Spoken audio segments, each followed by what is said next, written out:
যে দেশে নারী সুরক্ষা থাকে না সে দেশ কখনো স্বাধীন হতে পারে না। যে দেশে এক মায়ের চোখের সামনে তার কন্যা সন্তানকে বিবস্ত্রতার উল্লাসে উল্লাসিত হয় নরখাদকদের দল, সে দেশ কখনো স্বাধীন হতে পারে না। যে দেশে কোনো নারী তার সম্মান বাঁচানোর আশায় চিৎকার করে বলতে থাকে আমাকে বাঁচাও আমাকে বাঁচাও, কিন্তু তার কথা শুনেও সে দেশের মেরুদণ্ডহীন মানুষেরা ঘরের দরজা বন্ধ করে দেয়, সেই দেশ কখনো স্বাধীন হতে পারে না।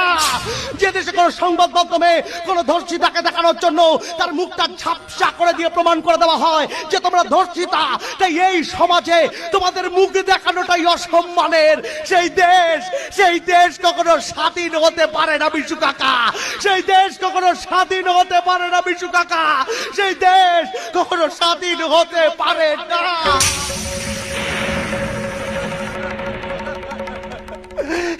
তাহলে তাহলে কি স্বাধীনতা আসবে না? আমাদের শহীদ বিপ্লবীদের কোনো মূল্য থাকবে না? কি করে থাকবে, কি করে থাকবে বিশু কাকা? যে স্বাধীন ভারত পাওয়ার আশায় আমাদের বীর বিপ্লবীরা তাদের জীবন উৎসর্গ করেছিলেন, ফাঁসির মঞ্চে দাঁড়িয়ে গিয়েছিলেন স্বাধীনতার জয়গান, শত শত মায়েরা তাদের জীবন অশ্রুর বিনিময়ে নিজেদের কোক শূন্য করে দিতেও পিছু পা হয়নি। তারা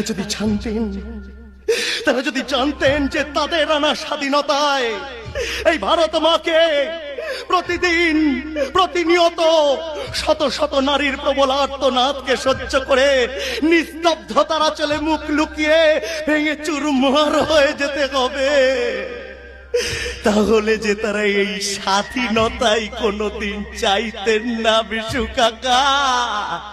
এই স্বাধীনতাই তারা কোনোদিন চাইতেন না বিশু কাকা। এই স্বাধীনতাই তারা আর কোনোদিন চাইতেন